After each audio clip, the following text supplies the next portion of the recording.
টাকা পয়সা সব তো দিয়েই দিছো, এই বাড়িটা ওর নামে লিখে দিছো, এখন বাড়িটা উদ্ধার করার ব্যবস্থা করো অন্তত। আমিও সেটাই চিন্তা করতেছি। ভালোই হইলো, দেখা হয়ে গেল। মতিন তুই আমার বাড়ি, আমি থাকবো না? তোর বাড়ি মানে? হ্যাঁ, এই বাড়ি ঘর যা কিছু আছে সব তো আমার স্বামীর। তোর বউ এসব কি বলে? হ্যাঁ, এই বাড়ি তোদের মানে? ঠিকই তো বলতেছে, স্যার আমাদের নামে এই বাড়ি লিখেছে। আইন অনুযায়ী এই বাড়ির সকল কিছুর মালিক জনাব মতিন। কি রে মতিন, তোর তো ভালোই লোক হয়েছে। তুই কিন্তু এর আগেও আমার অনেকগুলো টাকা খাইছিস, এখন তো আমার নতুন খাইছিস আমার এই বাড়ি দখল করতে না? আমগো জিনিস আমাকে বাড়ি ঘর আমরা কি ছাইড়া দেবো না? ছাড়া দিব মানে? হ্যাঁ, এই বাড়ি তোদের, তোদের এই বাড়িতে তো আমি ঢুকতেই দিব না। আমার বাড়িতে এসে আমার সাথে মাস্তান, এই বেরো বেরো আমার বাসা থেকে। কেন বেরোবো?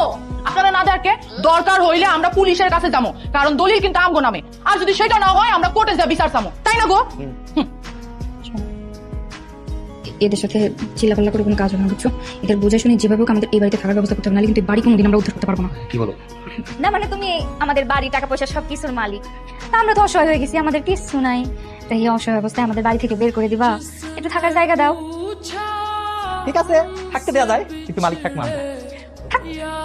সমস্যা নেই। আর এমনি এমনি তো থাকতে দেওয়া যাবে না। ওগো শোনো, বাড়িতে তো একটা কাজের লোকের দরকার আছে, তাই না? হ্যাঁ। তারপরে যে বাজারে তুমি রোদে পুরে একটু বাজারে গেলে কাইলে হয়ে যাবে না? এই দারোয়ানের জন্য আর বাজার করার জন্য উনি হয়েছে পারফেক্ট, বুঝছো?